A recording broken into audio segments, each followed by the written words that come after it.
Hello, everybody. This is another episode on the Mountaineering series, and I'm actually just coming back yesterday from my 3-day climb of Mount Baker in Washington State. So this is what I want to talk about, because one, it's very fresh. Two, I practiced for 6 months, and some of my other podcasts about the fitness and the other requirements for mountaineering, for the ones who want to go to a summit of a significant mountain, right? It was all about, my 3-day mini expedition to Mount Baker. So it's kind of nice to wrap it up on this episode now, and talk about how it was, sort of the experience, and then hopefully give you guys some tips if you want to do something like that. So, first of all, as I mentioned before, main requirement for a successful expedition like that, adventure, some people call it, is to find the right provider. And in my case, again, I don't do shout outs very often.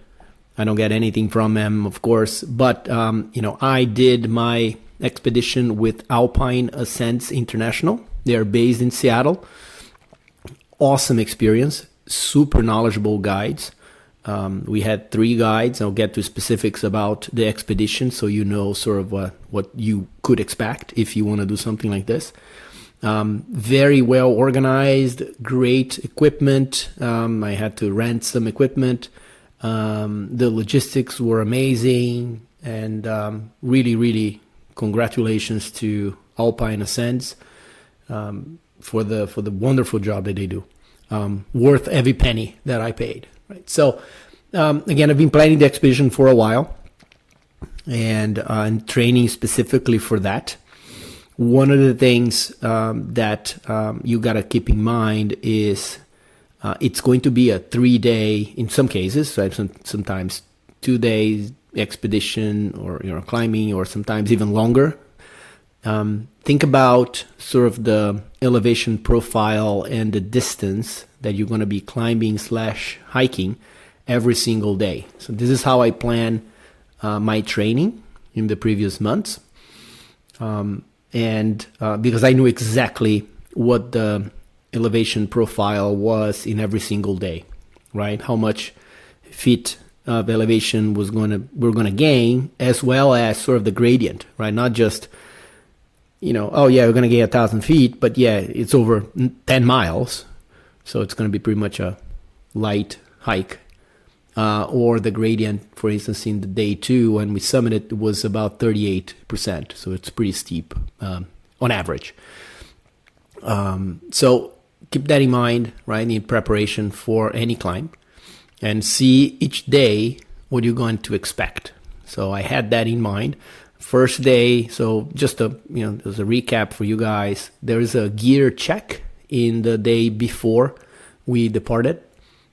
Super helpful. Again, I strongly recommend that when you're looking for a guide service, that you look for that. They will go over everything that is needed. Some of the requirements is just because their insurance will require, such as mittens, right? I hate mittens, and I typically don't wear them, but it's one of their requirements. So I didn't have it with myself. I didn't bring it all the way to Seattle, where we did the gear check. But they said, you got to rent it because it's our insurance, so it's fine.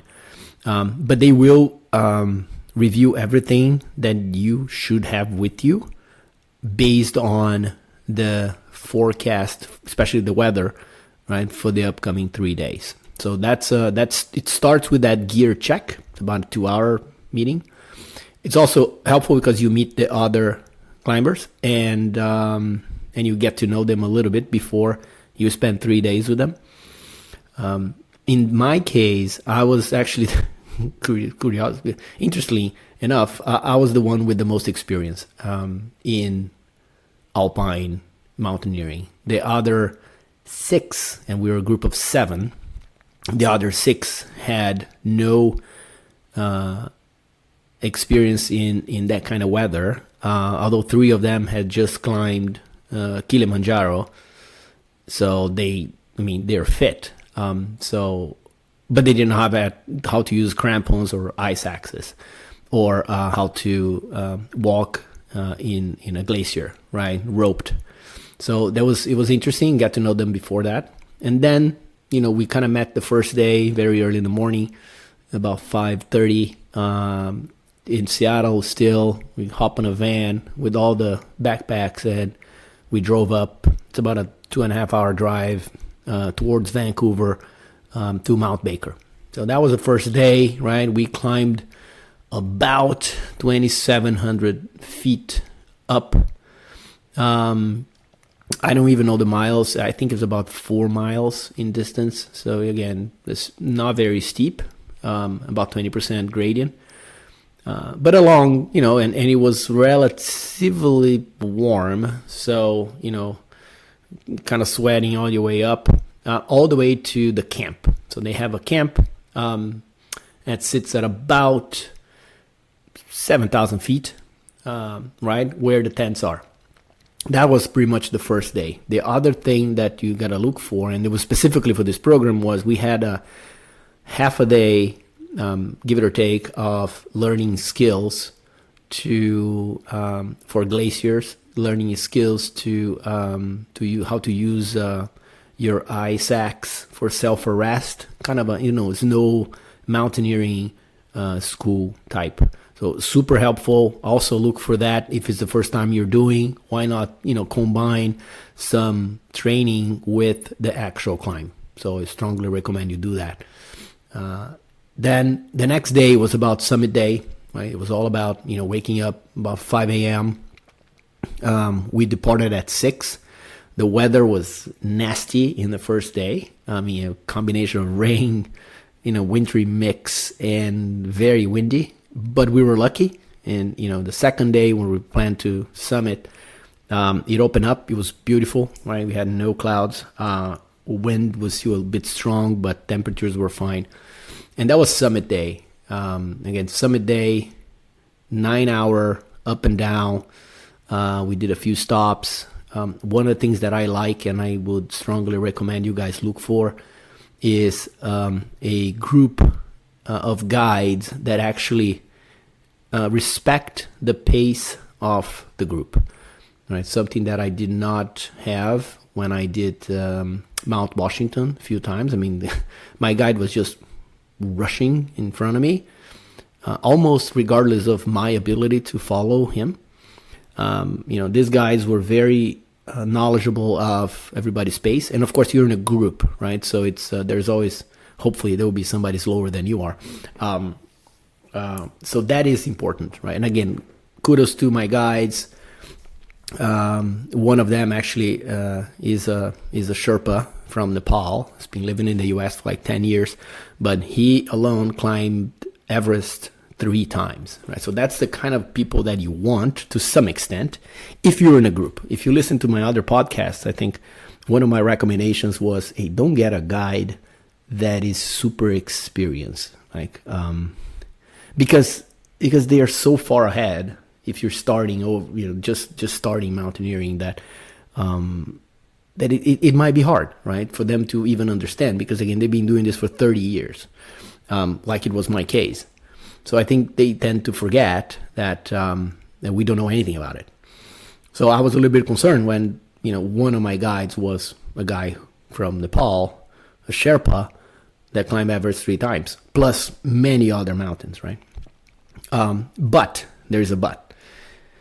Because I was in a group, right? If it was just him and I would be more concerned that he was going to set a pace that was going to be way above my capabilities. But because we're in a group, and again, if you're not, even if you are the slowest, but if you're not the slowest, somebody will, right? On average, somebody will be slower than you are, and that's going to kind of pull the guides back a little bit, even if they're super experienced and super capable. So that kind of worked really well. So that's just a caveat to my previous comments about do not select a guide that is like an alien. Well, yes, do not select if you're by yourself. I think that's just a caveat. And so that was day 2, right, with all of us. We summited fairly easy. The training worked. Happy to report. And my 6-month training that I talked about with Uphill Athlete, Training Peaks, app and analytics, work well. Really, I had no problem going up and down. It's exhausting. It's a 9-hour hike and climb. And of course you get tired, but I had no issues. And I was pretty much ahead of everybody else, even though I was the oldest. So pretty happy with the training. Maybe I overdid it a little too much, but it was great. And then the third day we kind of used to relax because we summited already in the second day, and we just came down about the 2,700 feet down. It was more of a hike all the way to a parking lot, pretty much, where we drove back to Seattle. So all in all, it was a great experience. Great weather. We were lucky. The training paid off, and the guiding service provided was amazing.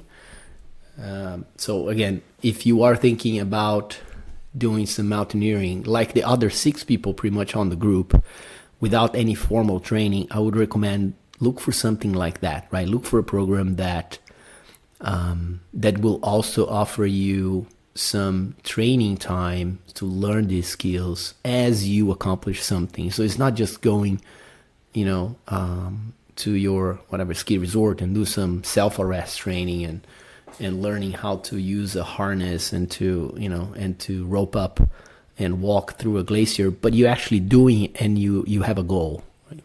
It's much more rewarding, I think. That was the experience with Mount Baker.